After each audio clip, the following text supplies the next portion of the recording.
बिस्मिल्लाहिर्रहमानिर्रहीम। अस्सलाम वालेकुम। उम्मीद करता हूँ आप सब लोग खैरियत से होंगे। आज आपके साथ डिस्कस करूँगा निगोशिएबल इंस्ट्रूमेंट्स एक्ट 1881। छोटा सा एक्ट है, कोई रॉकेट साइंस नहीं है, कोई मुश्किल बातें नहीं है इसके अंदर, सिंपल बातें हैं। सबसे पहले निगोशिएबल इंस्ट्रूमेंट किसे कहते हैं? निगोशिएबल इंस्ट्रूमेंट दो अल्फाज हैं, निगोशिएबल और इंस्ट्रूमेंट। निगोशिएबल कहते हैं जो ट्रांसफरेबल हो, एक शख्स से दूसरे शख्स, दूसरे से तीसरे, तीसरे से चौथे, चौथे से पांचवें, वो निगोशिएबल आगे से आगे ट्रांसफ़र हो सकता हो। और इंस्ट्रूमेंट रिटन डॉक्यूमेंट होता है जो राइट को क्रिएट करे या ट्रांसफ़र करे। तो ये ऐसा डॉक्यूमेंट है, रिटन डॉक्यूमेंट है जो राइट को क्रिएट करता है और जो ट्रांसफरेबल है, एक शख्स से दूसरे शख्स को ट्रांसफ़र भी हो सकता है। तो इसकी मेनली दो ही अकसाम है, एक प्रोमिसरी नोट है और दूसरा बिल ऑफ एक्सचेंज है। प्रोमिसरी नोट में दो पार्टीज़ होती हैं, एक मेकर होता है जो प्रॉमिस करता है, और दूसरा जो दूसरी पार्टी होती है जिसके साथ प्रॉमिस किया जा रहा हो, जिसको प्रॉमिस किया जा रहा हो।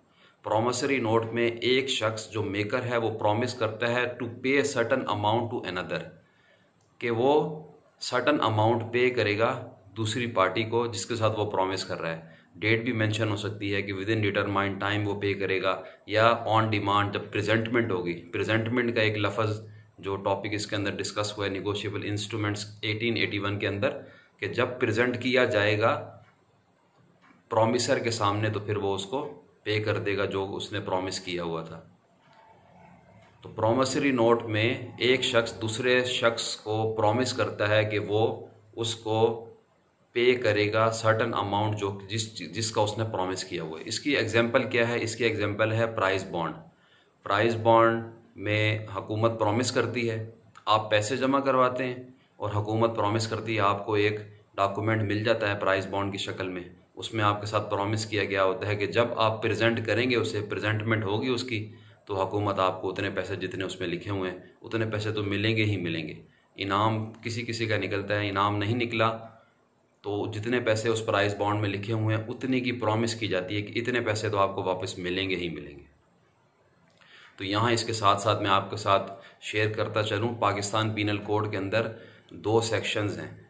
एक ये प्राइस बॉन्ड प्रॉमिसरी नोट से मुतल्लिक है, सेक्शन 489G, 489G F और G।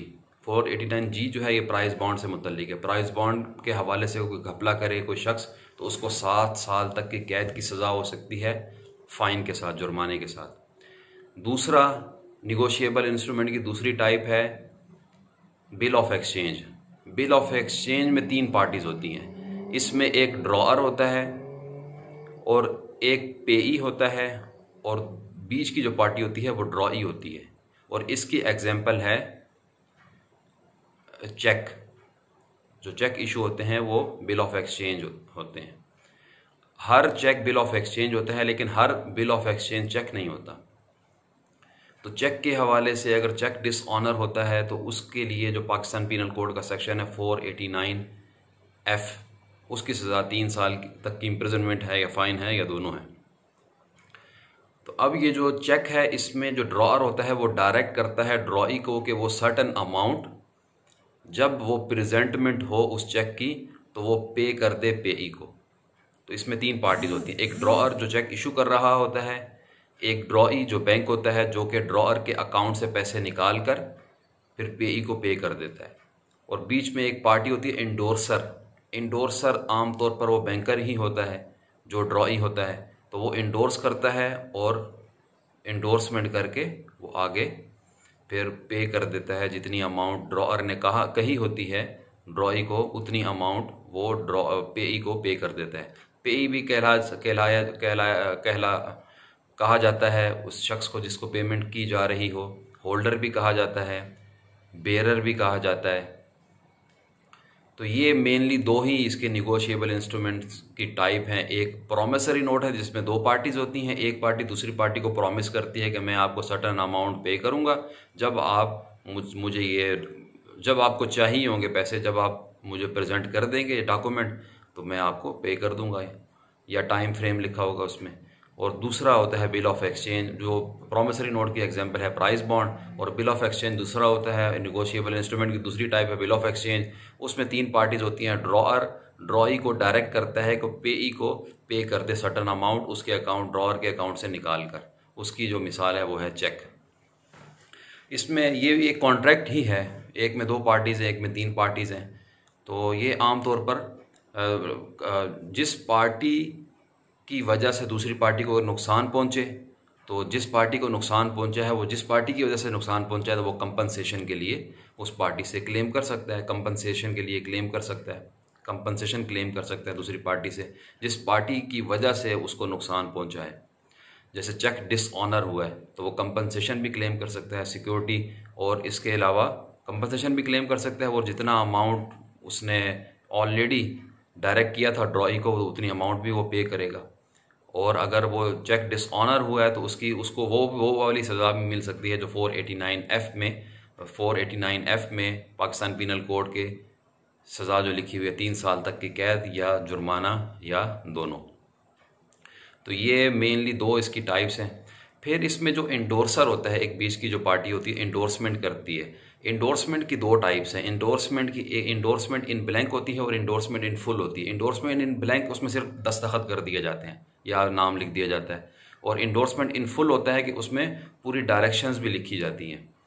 फिर इंडोर्सर जो होता है वो अगर वो लिख दे अपना इंडोर्समेंट करके साइन करके साथ लिख दे विदाउट रिकोर्स, ये मुराद ये होती है कि वो उसकी लाइबिलिटी फिर वो ख़त्म हो जाती है कि अगर डिसऑनर चेक हो गया या कोई ऊंच नीच हुई तो मेरी जिम्मेदारी नहीं है, ये ड्रॉअर की जिम्मेदारी है। ड्रॉई या जो इंडोर्स कर रहा है उस डॉक्यूमेंट को, उस इंस्ट्रूमेंट को, बिल ऑफ एक्सचेंज को, वो अपनी जिम्मेदारी से बरी ज़िम्मा हो जाता है।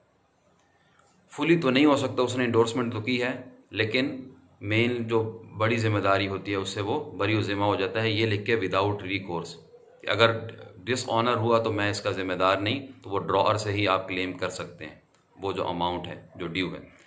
फिर प्रेजेंटमेंट वाली बात है। प्रेजेंटमेंट जब वो डिमांड करेगा पैसे तो वो प्रेजेंटमेंट करेगा। अगर प्रेजेंटमेंट नहीं करता तो वो कंपनसेशन भी क्लेम नहीं कर सकता। किसी शख्स को पैसे दरकार हैं, प्रॉमिसरी नोट के अंदर किसी ने प्रॉमिस किया है, तो अब वो जाहिर है वो प्राइस बॉन्ड को प्रेजेंट करेगा तो उसे पैसे मिलेंगे। और जब उससे रिक्वायर्ड किया जाएगा कि आप प्रेजेंट करें, वो प्रेजेंट नहीं कर सका तो उसको पैसे नहीं मिलेंगे। इसी तरीके से चेक वाली बात है। चेक भी जो प्रेजेंट करेगा विद इन बिजनेस आवर, अगर उसमें जगह का लिखा है उस जगह पर प्रेजेंट करेगा। बैंक का लिखा है फ़लाँ बैंक की फ़लाँ ब्रांच में, तो वहीं उस बैंक की उसी ब्रांच में उसको प्रेजेंट करना होगा।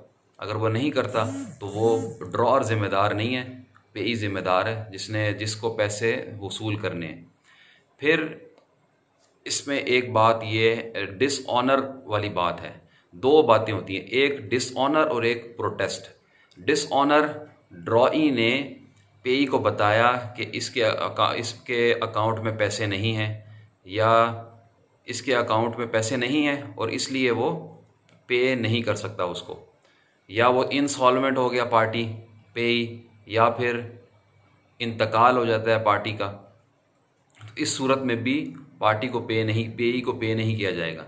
या अगर अकाउंट में पैसे नहीं है और चेक डिसऑनर हो गया, चेक डिसऑनर हुआ है, तो अब ये जो पेई है ये नोटिस में लाएगा ड्रॉअर की कि आपका चेक डिसऑनर हो गया। तो अब वो जब चेक डिसऑनर हुआ है उसके बाद वो नोटरी पब्लिक से उसको अटेस्ट करवाएगा उस चेक को। उसमें जगह का लिखेगा किस जगह पर वो चेक डिसऑनर हुआ है, और फिर ये सारी चीज़ें नोटरी पब्लिक से अटेस्ट करवा के जगह का लिख के पैसे जितनी डिमांड उसने की है वो डिमांड करके तो ये ड्रॉअर को भेजेगा। और ये जो सारा नोटरी पब्लिक से अटेस्ट करवा के वो भेजता है, इसको कहते हैं लेटर ऑफ प्रोटेस्ट। इसको लेटर ऑफ प्रोटेस्ट कहा जाता है। एक ये बात होगी। फिर इसके बाद जो लाइबिलिटी है, ड्यूटी है, वो डिस्चार्ज कब होती है ड्रॉअर की, जब पेमेंट हो जाए, ड्रॉई जो है वो पे कर दे पेई को। इसके साथ अगर पे कर दे या फिर वो कैंसिल कर दे, ड्रॉअर जो है वो कैंसिल कर दे। पहले उसकी जिम्मेदारी बनती थी पैसे पे करने की, बाद में पता चला कि अब उसको पैसे देने की ज़रूरत नहीं है, तो अब उसने वो कैंसिल कर दिया या रिलीज़ कर दिया। अच्छा, इसके बाद जो बैंकर है, ड्रॉई है, उसके पास 48 आवर्स हैं कि उसने 48 आवर्स में उस चेक को या एक्सेप्ट करना है या रिजेक्ट करना है, जो कि बिल ऑफ एक्सचेंज कहलाता है। अच्छा, इसमें एक और बात है कि आप चेक में देखेंगे, चेक में एक तो फिगर्स लिखे होते हैं नीचे अमाउंट के, और एक नंबर होते हैं। तो अगर नंबर में कुछ ऊंच नीच हो, समझ में नहीं आ रही हो, तो फिगर से हेल्प आउट ली जाएगी। इसी तरीके से फिगर में ऊंच नीच हो तो फिर नंबर से हेल्प आउट ली जाएगी। ये तरीक़ेकार होता है ड्रॉई का कि वो हेल्प लेता है। अगर फिगर में ऊंच नीच है तो जो नंबर लिखे होते हैं उससे, नंबर में है तो फिगर से। फिर इसमें जो ड्रॉई है 48 आवर्स हैं उसके पास, 48 आवर्स में उसने नहीं किया तो फिर नोटिस जाएगा ड्रॉअर को नोटिस जाएगा कि इसने, ड्रॉई ने नहीं पे किया। अच्छा, फिर जिसकी नेग्लिजेंस की वजह से दूसरी पार्टी को नुकसान पहुंचे तो कंपनसेट वो करेगा। अगर ड्रॉई बैंकर की नेग्लिजेंस की वजह से 48 आवर्स गुजर गए हैं और उसकी नेग्लिजेंस की वजह से पेई को नुकसान हो गया है, तो अब ड्रॉई पाबंद है कंपनसेट करने का पेई को। ये फिर वो डिस्चार्ज ऑफ ड्यूटी 48 आवर्स गुजर गए। फिर इसके बाद अगर एक बैंक की ब्रांच ने उस चेक को एक्सेप्ट कर लिया या रिजेक्ट कर दिया, तो उसी बैंक की दूसरी ब्रांचेज जो है वो उनकी डिस्चार्ज होगी ड्यूटी। ये मेन जो ड्यूटी की डिस्चार्जमेंट मेन इसमें ये पॉइंट्स हैं। फिर जो प्रोमिसरी नोट है, बिल ऑफ एक्सचेंज है, ये बिल निगोशिएबल इंस्ट्रूमेंट्स कहलाते हैं। इसके लिए जो सज़ाएं हैं वो पाकिस्तान पीनल कोड के सेक्शंस 489F और 489G एफ के अंदर 489F के अंदर चेक की डिसऑनर की सज़ा है, और फिर 489G के अंदर जो प्रोमिसरी नोट है, प्राइस बॉन्ड की सज़ा है। फिर इसमें एक इम्पॉर्टेंट सेक्शंस हैं इम्पॉर्टेंट, 118 और 119, 120। 118 में ये बात लिखी है कि जो चेक इशू होता है, तो जो इशूअर है या बिल निगोशिएबल इंस्ट्रूमेंट इशू होता है, तो जो मेकर है प्रोमिसरी नोट का या ड्रॉअर है बिल ऑफ एक्सचेंज का, ये प्रिज्यूम कर लिया गया है लॉ के अंदर कि उसने बिल्कुल सही इशू किया, उसकी कैपेसिटी थी, ड्यूली स्टैम्प्ड है वो, तो किसी किस्म का उसमें नुक्स नहीं है। और ये बर्डन ऑफ प्रूफ ड्रॉई ये पेई के ऊपर है। अगर चेक डिसऑनर होता है तो फिर उसमें चेक डिसऑनर हुआ तो सिर्फ इस हद तक burden of proof 489F Pakistan penal code के तहत ड्रॉअर के ऊपर है कि वो ये साबित करेगा कि मैंने अपनी तरफ से पूरी कोशिश की थी कि चेक ऑनर हो जाए, डिसऑनर ना हो। बाकी जो उसके मामलात हैं वो सारे पेई के ऊपर हैं, उसने बर्डन ऑफ प्रूफ सारा उसके ऊपर है। प्रिज्यूम लॉ में ये कर लिया गया है, एक दफ़ा निगोशिएबल इंस्ट्रूमेंट इशू हुआ है तो वो किसी किस्म की खामी के बगैर इशू हुआ है, जो सेक्शन 118 में लिख दी गई हैं बातें। फिर स्टॉपल इसमें लग जाता है सेक्शन 120 के तहत। स्टॉपल ये कानून शहादत ऑर्डर का सेक्शन 114 है। उसमें ऐसा होता है कि एक दफ़ा आपने एक इंस्टांस ले लिया है, तो अब आप उससे पीछे नहीं हट सकते, उसके कॉन्सिक्वेंसेस अब आपने भुगतने होंगे।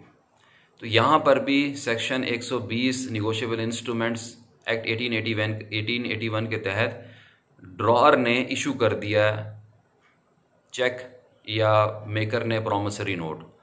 अब बाद में वो कहता है कि नहीं, मेरी कैपेसिटी नहीं थी या पैसे नहीं थे या कोई ऐसा मामला, वो बाद में उसको डेफिशिएंसी नज़र आती है, अब उससे मुकरने की कोशिश करता है, तो अब उसको मुकरने नहीं दिया जाएगा।